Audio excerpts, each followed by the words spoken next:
Ah!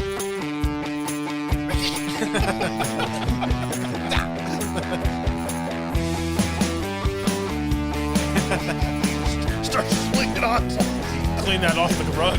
That was the dumbest part of Gray Man, is somebody maces him in the eyes, and he's just fighting the crap out of people without his eyes and stuff like that. I was like, if I got maced, I would be done. I'd just sit down and be like, whatever, you guys win. You've won. You've won this round, sir. All right, go ahead, Mitch. All right, well, on today's special, this is going to be Get to Know Your Gamer. So, Do you have a game in your life? Just Would look- you like to meet with them and discuss things? Welcome to Meet Your Gamer. how this is going to work, I'm going to ask questions. Y'all talk about it. I don't know why I affected Wow. a British accent. What a for that, cop-out. Let alone a very convincing one. All right, well, my first question is, when it comes to No. games, do you prefer RPGs or FPS, which is role-playing, action, or first-person shooters? It depends on the game. It's kind of a... Like, if you're like, do you want to play, Battlefield 2042, or do you want to play Skyrim? I'm going to play Skyrim. Well, I was just going to say, do you prefer playing things like Skyrim where you're messing with all the statistics and stuff, or do That's you a- prefer to... That's a very binary, like black and white kind of question, because both can be the same. Like Fallout's a great first-person shooter RPG, And, I'll get a little involved. Okay. To me, I like playing competitive stuff. But, when it's no longer competitive, I don't have a lot of time to play games myself. Yeah. So when I play, I like to play the competitive things. So I don't know. I like to world build, and I don't think there's anything wrong with having competition in world building. It's just usually there's never really any games that can do that. Or they do well. Yeah, like Fallout 76 is a Dumpster fire. I mean, I heard it did better.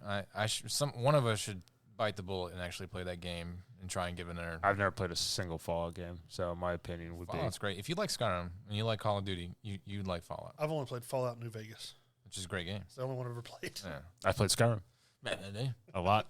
I don't know. I think there's merits and worths to both of those genres. All right. Number 2, what's the best console company, at least right now? What do you think? Microsoft. Because the big ones are Microsoft, Sony, and Nintendo. What do you consider best? Like, what do you think has the best quality content and accessories and, I guess, marketing towards their consumer? You could say Nintendo. They have some grand slams. They do, but then with their console releases. they also milk as much money out of a game as possible. Like Mario for the last 30 years. exactly. And I still buy it. Yeah. Pokemon, just more and more, shove it at your face. But I mean, you look at console releases for Nintendo. You got Super Nintendo, the NES, amazing consoles, groundbreaking stuff. Nintendo 64. Mm-hmm. We all had it. It was amazing. Then you have GameCube. It was amazing. You had the Wii. Everybody had to have it. Mm-hmm. Then you got the Switch. It's amazing. There's the Wii U that nobody got. There's the Wii. You gotta have a couple turds. I think Microsoft is probably the smartest because they have a quality console, and then they have so many features and free games that you just never run out of entertainment. But I think Sony actually has a bigger game store, or Game Pass.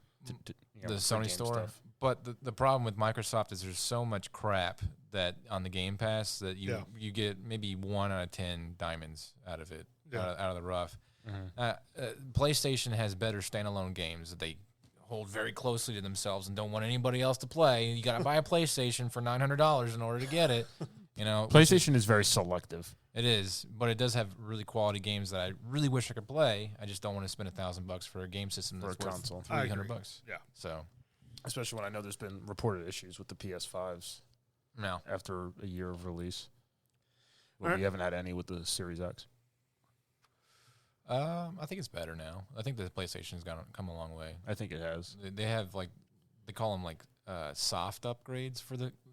That's not a new console, but they'll do things where they'll tweak it for new versions of the console that come out. So yeah, go ahead, Mitch. And just to reiterate, the reason I wanted to ask these questions is to let y'all discuss, because I like playing games, but y'all are definitely the bigger gamers than what I am. Oh yeah. Just as far as opportunity and desire. Well, then why are you better than me in all the video games we play, Mitch? Because you suck. I do. Number 3, what is the best game you've ever played? If you had to pick one.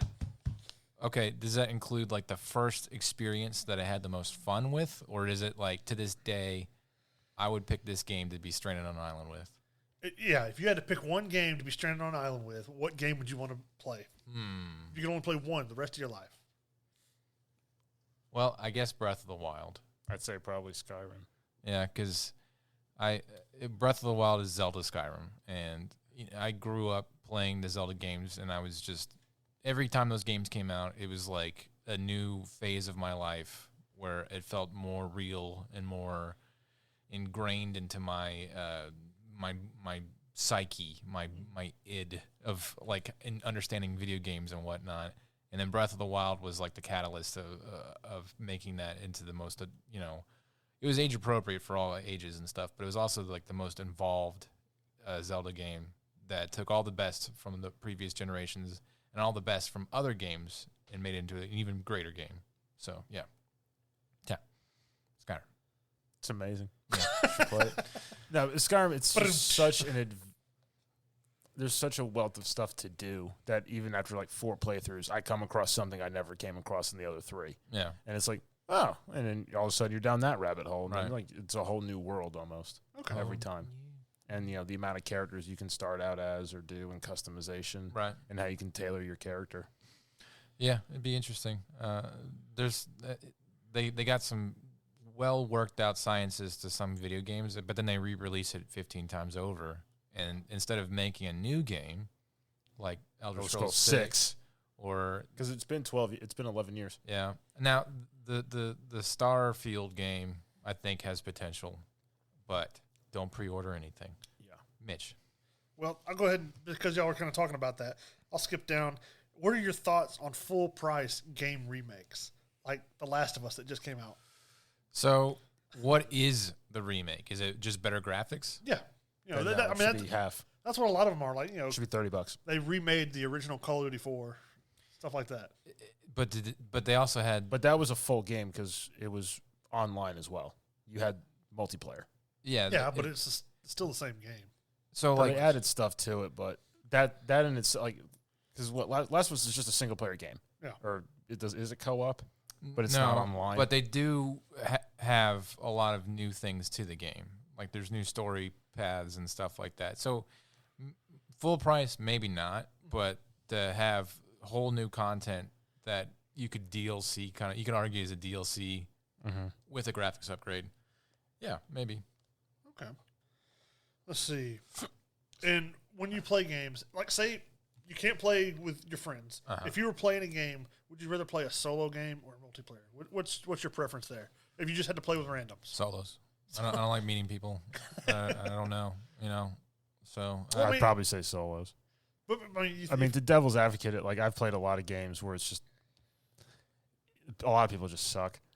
Like I played a lot of, like Warzone stuff. Like if you guys aren't on, I'll play in quads with randoms, and some of them have mics, and some of them I want to punch in the face. Yeah, because they're like little kids screaming like I shot that guy, and I'm just like I want to throw a knife into your face. All 3 of us grew up where before online gaming was a thing, so we all have the experience of both, and some of the guys that I'm good friends with. Now, granted, I've only met them in person once or twice, but. Right. Some guys I became good friends with, I met because I was playing Call of Duty.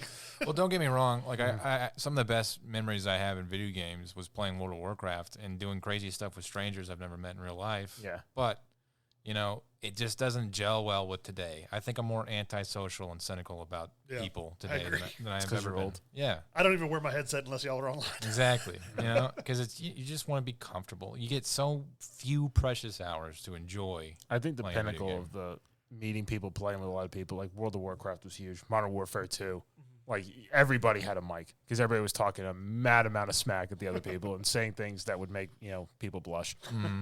But like that was fun. Like you get into a team, you start talking to people. The next thing I was like, oh hey, I'm gonna message you. I'm gonna invite you to this one. And next thing you know, there's 6 of you. Yeah. And you guys are on every day playing and slugging it out and like making your own little team. Right. Like that stuff is great. But it's rarely ever like that. You hear like these like weird stories of so-and-so finally meets his gamer buddy after 20 years and they became best friends in real life. And it's like the the Princess Bride story that got away that nobody ever believes is real. Mm-hmm. You know. All right. Well, my next question is, how much are you now? Granted, I'm guilty of this as well, but how much are you willing to spend on a game? That means including like the microtransactions later. It depends.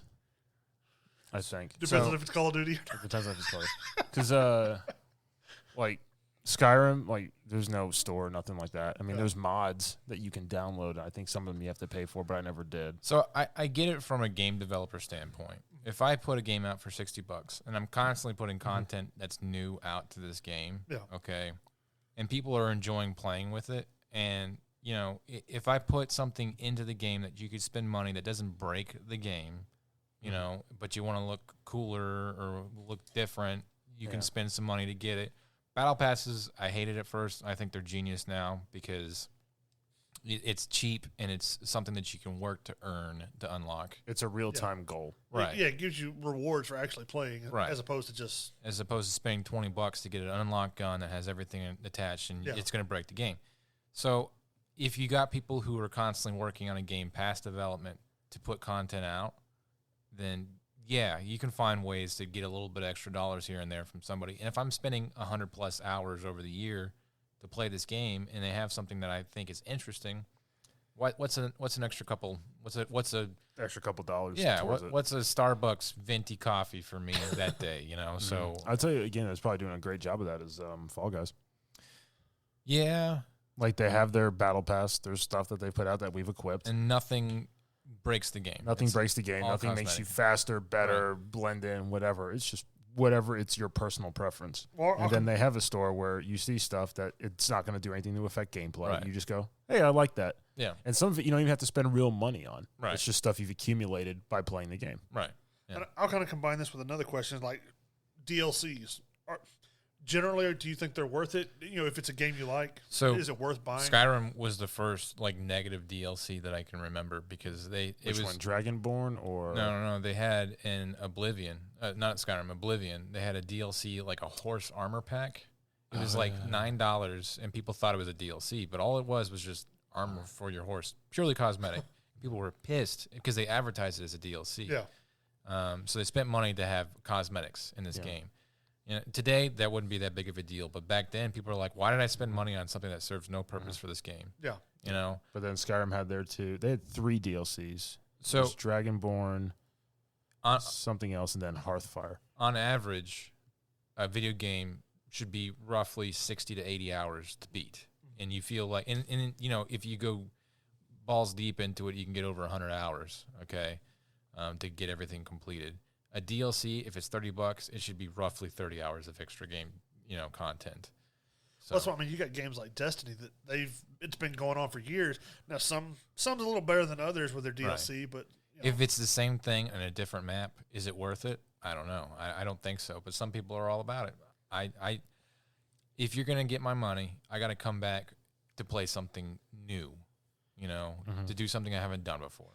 I have to say, at least with Destiny, when they do release DLCs, it does build on the lore of the story overall, and it connects with the stuff that they had before. It's just not like, all right, you've beaten the game. Well, now here's Iceland, and you can go and do this on this ice planet. Right. There's actual lore that connects to the stories. Yeah, like Skyrim had Dragonborn, so you learn about other Dragonborn. You can go to new parts of the map that you didn't have before, and unlock new stuff. And then was the vampire one? Yeah, I would rather it be like that. Instead of leaking slowly, nickel and diming, like you can spend $1 for this gun, or you can get That's this better outfit. than these guns. Right. Or for $20, you can buy the mega gun that does all the damage and kills everybody in one shot. Yeah, that stuff's over the top. All right, I'll kind of shift gears here a little bit, but as far as like critical thinking, hand-eye coordination, stuff like that, do you think video games help develop like skills? Yeah, I do. I think that especially from, like having kids that grew up playing video games, their communication skills have skyrocketed. Like because you know, like there's that meme where wives are always complaining that their husbands don't communicate enough, and then like they see them playing Call of Duty and they're able to describe, you know, with perfect vernacular where a person is and like the grid coordinate and what they're wearing and stuff like that. You know, so I think that yes, and an intense. Like, let me tell you right now, if I said Roskin, he just dropped in center on TV. Yeah, he's going towards the side. You know exactly what I'm talking about. He dropped in through the ceiling. He went to the second floor inside. He's going left by the windows. Yeah, so like, you know, there's a way that it helps with communication skills, and yes, I think too for hand-eye coordination, it definitely helps people understand like input control. And I don't have great hand-eye coordination. That's why I will always suck at first-person shooters. When I push the stick to like track a person or something like that, I'm always going all the way. There's never that dead zone halfway from the starting spot of the stick to the end where people can kind of like. Little did he know, it's actually an option in his settings. Yeah, but I screwed around with it for hours and I still can't figure it out. So I also kind of like how it does this effect if I do this. It's dramatic.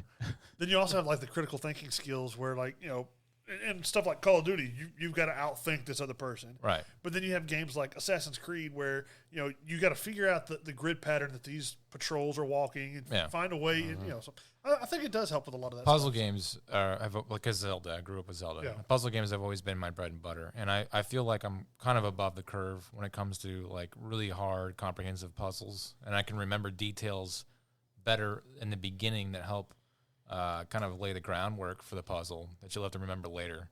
And there, there's little things from Zelda's games that have carried over from the very first game to games that come out today that only people who played the game series from the beginning would know.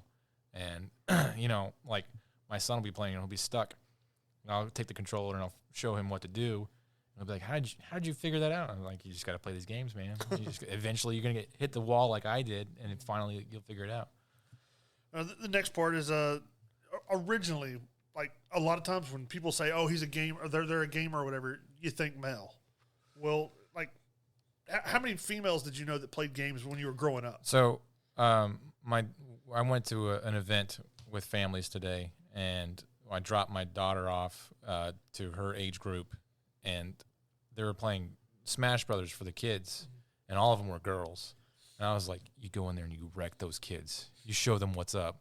And she did. So the fact that there are more... You have the family name. Yeah. The fact that there are more kids today, you know, of all age groups playing, and then just when they meet, they socialize and they play that way. Yeah. It's a lot more... I think it's because video games are a more acceptable thing now than it was when we were younger. It's like, you're just in your room playing video games. Like, go outside, get a job. The stereotypes have waned. The video game market is more today than the movie market is. And, you know, so there's a medium for video games for all ages. My mom plays the fruit... the candy thing, Candy Crush, and all that stuff. You know, there's always something out there that fits everybody. Yeah, my parents used to play Mario Kart 64. Yeah, but so like, for me growing up, I didn't know any girls that played video games really. My mom would play every now and then with me on Super Nintendo or something, but I didn't know, like at school, none of the girls played you know, any kind of video games or nothing that I knew of. Minecraft is, you know, heavily, I think, split perfectly down the middle. I think a lot of girls play Minecraft, and you know, there's just games that kind of like hit that perfect catch-all audience. And you know, so my daughter, she's got her favorites. She doesn't like a lot of the games that I play. I don't like some of the games that she plays. But there you go. What are your thoughts on games that require lots of physical movement, like the Wii? I think it's fun. I don't work out as much as I should. But I think that that there will be a market for workout video games. They already have it. I think it'll be a better market. Or I think Switch has it now. Yeah, I think it'll be a better market one day, or a more viable option. And you know, I hope it does but I don't want it to take place of my downtime, because video games are my decompressing time. Yeah. You know, that's what keeps me from shooting people in the streets. So, okay. Little did we know. We just went there. Moving on. Number 9. Do you think VR virtual reality games will ever overtake a console game? I think they will eventually. Like when we're at, like, you know, Ready Player One levels. I think it'd take a lot. I think it's going to take a lot of time in development, but I think it's going to take at least 20 years. I don't think it's going to be in our glory years of gaming. Of gaming right now. I think that there's still some catching up to do to peak out controller-based video games.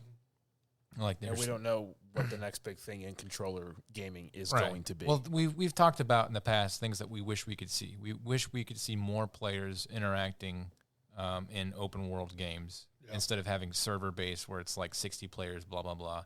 You have an unlimited amount of players. So they still have to develop that. And then, two, they need to have better graphical updates, not just the pretty physics and whatnot, but if I shoot a building with a rocket launcher, it should blow up. Not just like, we took cover behind that bamboo You just see some like soot on a wall that disappears in 20 seconds. And the guy hides behind a mailbox and doesn't take any damage or something like that. Like there should be reasonable graphical updates. And until they figure all that out, they figure out how to make a game become more immersive than what it currently is, VR is going to be steps and steps behind until we max that at controller-based immersion. And then once we have that, I think VR will catch up and then probably VR controls are pretty wonky right now. Yeah. All right. The next question is, do you think the age-old adage of violence in video games influences kids? No, they actually just did a study. There's like countless studies. Most people find video games, even the most violent ones, to be a healthy form of output. Or cathartic. Yeah, a healthy form of output for and to be fair, video games today aren't as Grand Theft Auto as they used to be. Yeah. There's a lot of like, and even Grand Theft Auto, if you go on a shooting spree, the cops eventually show up and finally kill you at some point. Yeah. So there is, for you being crazy and violent and disturbing, there is in some point a societal punishment for you acting that way in a video game. But they also have done extensive studies on kids that play those games, and they're not nearly as violent as kids, for instance, who are closeted in their homes and aren't allowed to express themselves. All that emotion. Yeah. So they just need to get out there on some Call of Duty. Yeah, it's healthy. Nobody talks to people in public like they do in Call of Duty. If they do, they're not doing anything special. I never met a stranger who went, "I effed your mom." Yeah, exactly. That's never happened. not more than once. Yeah, not more than once. All right. Them's fighting words. Let's see. What are your thoughts on crossplay? I think it's a must nowadays. I think at this point we have to, but in the same token, it has to be. We've seen the negatives. The negatives, because PC players, they love to talk crap about aim assist on controllers. Yeah, as controller players, really assist anything. There's no aim. Aim assist half the time throws my shots. Yeah, because it does that stutter lock when I'm coming in to sweep for a move. Well, I've turned it off. That and with like Warzone, if somebody's running fast, your aim assist is following them, but it's not following them fast enough. Yeah. So. Whereas, I'm having to use my thumb to coordinate everything. Whereas on a mouse and keyboard, I'm using my hand, my wrist, my arm, up to my elbow, up to my shoulder if I want to, to make a transition or a movement, or to be able to, flick fast enough. It's just how fast I can move my own arm. Well, not the limit of what the speed is on the controller stick. Between controller and PC, I've noticed you cannot move your character as fast. Like looking around with a joystick, because it still moves at a certain speed. Because I played Warzone on the laptop on my game, it's just like I flicked my hand and I spun in a circle 3 times. Yeah, it's that quick. Your aim can move wherever that mouse is pointing. That's where you can put your aim at. Now, granted, it'll still have the recoil, but wherever you put your mouse, that's where it's going to aim. But recoil even on that is so easy, because once I get the initial hits, it's just moving my hand slightly. Yeah, I'm just dragging my hand across the mouse pad. So, that being said, we talked about the future of video games briefly, and controllers we think we've kind of hit like our shelf with them. Do you think that there's some sort of physical hardware change that we can make to controllers to make them more of a viable option for video games? Because I have the Elite controller. Yeah. It's got the pedals and the extra stuff on it. I don't use it. It's just too much. Yeah. And, everything, if I can't input with my pointer fingers and my thumbs, it's too much. Whereas also, I think controllers are upgradable now. Yeah. As far as software, because we've had downloads for our controllers for Xboxes. And after a while, the wear and tear into your controller slows you down. You can't fix it. Right. You need a new controller. Right. Whereas with mouses and keyboards, you can pop a key and just put in a new one. Right. It's still going to function the exact same way. Yeah, I mean, computers are obviously going to be more modular and customizable than consoles, forever, just because that's the way they are. But they're more expensive. So, I don't know. I think that, to answer your question, Mitch, I think that, yes, crossplay is a given for everything, because if my friend plays PC and I want to play with them, that shouldn't be a barrier. That should be allowed. Now, if we're playing competitive, he always wins because he can point and click versus faster than I can move my thumb and pull my finger down and try to coordinate recoil control with the same thumb I'm using to move. Yeah. Then I don't know. I don't know what the answer to that is. Maybe we still have somewhere to go with controllers. I don't know. It's just going to be a sphere you hold on to. It's going to be gel. No, inject it into my brain. You're going to hold a ball just sitting there in your lap, and you're just going to be going like this, and that's how you move. I'm telling you, that's the future. It's a Star Trek episode. Remember, we're going to refer back to this day on, what is this? This is Sunday, July 31st, the year of our Lord, 2022. The year of our Lord. In 3 years, you're going to be like, Tom was a prophet. He called it. All right, my next question is, what are your thoughts on the state of graphics in gaming? I think people be better. I think we need to chill. You're talking about graphics as in like making a game pretty? Well, that and like the Xbox, to me right now, it has the capability, but they don't use it at the moment. I think it's because they're having to back consoles. But why? Like stuff like from like Xbox, Series 1 or the PS4. But why can't the Xbox just upgrade those graphics? Like it's got. Yeah. We still don't have field of view adjustments. In the last month, they did announce software that can basically do that, but the developers have to go back and make that happen. So look, like I said, having a game pretty, is cool.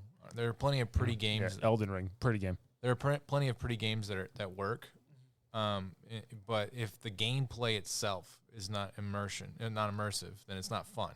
So, like you're talking about tabs, all right? Stupid graphics, Minecraft, stupid graphics, okay? Immersive. But it's the gameplay makes it worth it because it's something new and it's fun enough to try and play around with. Yeah.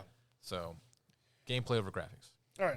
These last three questions are just kind of a little fun, but what is one game that disappointed you the most? Cyberpunk 2077. It's gotten better after its initial release, but it still fails in a lot of aspects because they had a whole release timeline for it, and it's not hit really any one of those timelines. So it's a playable game now. Yeah, you can enjoy the world and the story, but like it should be years beyond what it is right now, and it's not. So. It doesn't. To me, it still doesn't look like what they promised originally. It's like the Destiny 1 stuff. Yeah. When those first trailers and gameplay stuff came out. Yeah, for Cyberpunk, they should have had a lot more features. Instead of, they have these BS like classes that just serve no purpose. You can make your dong bigger. Yeah. You can have a big old wiener. Like, who cares about that? And if you Me. do care, if you do care, you need to get some therapy. So it's hitting my knees. Tom, what's one game that disappointed you the most? I don't know. Infinite Warfare and Advanced Warfare sucked. Why did that fail? They just weren't good. Like, the story just was crap. I didn't care about any character in the campaign. It served no purpose. Advanced Warfare, they put those Edge of Tomorrow mech Mech things on you. suits. You have Kevin Spacey. Yeah. It still sucked. Yeah. Well, I don't know. All right. The second to last question. What is one game that surprised you the most? Elden Ring. Yeah. I thought Elden Ring would be pretty decent. I didn't realize how good it would really be. Well, we played it for months. Yeah. I was hesitant to play it because I don't like games that bully you, that punish you, You died. where you die so much. But I really learned. You died. Yeah, that's going to be a thing now. Where you learn, that dying is part of the process to getting better and growing and learning how to do a game in a way where you it's kind of like Edge of Tomorrow. You live, die, and repeat. Okay, well, I can't go that way. I'm going to try this path now. So yeah, the whole process of grinding through the death over and over again really gave you a sense of accomplishment. Well, when you finally kill a boss or an enemy, you're like, yeah. You're like, it doesn't matter. You died 34 times before that. You're like, suck it. I beat you. And I did it with my friends. I'll agree. Elden Ring was definitely the top of my list for that because I had played like the first Dark Souls. I had attempted. I downloaded it. I played through the dungeon part. And I was like, I'm not playing this. Yeah, I played Dark Souls 2, and I played for an hour and a half, and like when I was in college, and I walked back into my buddy's apartment room, and I just threw the disc at him, and I was like, take this and get it out of here. I hate it. I was like, it's the stupidest game. And I was like, why don't you just pay somebody to just come and beat you up? That's what this is. Yeah. But dying with friends is a lot more fun than dying alone. So we can at least all be in agreement with that. And Elden Ring is definitely the surprise so far. I think it's probably going to be Game of the Year. They just kind of put it out there and forgot about it. It was fun for a month. We beat everything we could beat, and then it was like... recently I saw it in June. It was the top bought physically copied. They need to put more content out. There needs to be more. I would pay $20 to have a DLC for that for sure. Oh, yeah. I would do another. I would jump back in. Yeah, with my Sauron looking guy, my big bonk swords. And then lastly, what's one game that you're looking forward to the most? Okay, so I know we crapped on Bethesda for their Fallout 76 games, and they're like Bethesda's quickly coming to the AAA marketing company that they take your money and run with it. And like I said, don't pre-order anything. But Skyrim in space seems pretty freaking cool. I love sci-fi. Starfield? Yes. Yeah, Starfield looks... I think it's going to be pretty decent. You can customize your own spaceship. It's like No Man's Sky with 1,000 systems and 10 planets, or 1,000 planets, 100 systems, 10 planets in the system. As long as they deliver what they're promising. Yeah, they've already delayed it, which everybody's like, oh my God. Delaying is not a bad thing if it means that they're going to put out a quality game. Like I think Elden Ring got delayed. Sure. Like for like a year. Yeah. But look what we got. I know. Yeah. So hopefully it's what I hope it is. And because I run a podcast, I can feel comfortable enough saying I'm going to pre-order this game for your benefit, listeners, and not for the excuse He closes his eyes, he crosses his fingers. Please be good. I'm 0-1 right now. We'll see what happens. Dying pork death threat. So what are you waiting on? You know what I'm waiting on. I don't. Modern Warfare 2. Oh. It's just a carbon copy of what's already out. Hey, I'm going to play it. And I'm probably going to be happy about it. I'm probably going to be happier than you. Well, what besides just new, the same thing, but you got to start all over again. What is going to be something that's changed for this game? I have no idea, but I'm looking forward to hopefully finding out. Nothing new. As much as I've loved the Arkham Batman games, I'm really looking forward to Gotham Knights still. Mm-hmm. That'll be fun for the three of us to play too. I mean, it's going to be 4 players. It's a big open city to travel in, and it focuses because in this story they've already revealed Batman's dead. They focus on Bruce Wayne's not dead. Yeah, all the Batmans and Batgirl, or all the Robins and Batgirl. I'd have fun. Yeah, when that comes out in November. October or November. Okay, yeah, so. I'll play it. Well, there you go. That was a discussion. Yeah. About things. Good job, Mitch. Yeah. Good discussion points. Yeah. All right, well, goodbye from Mitch. Okay. Press the right button.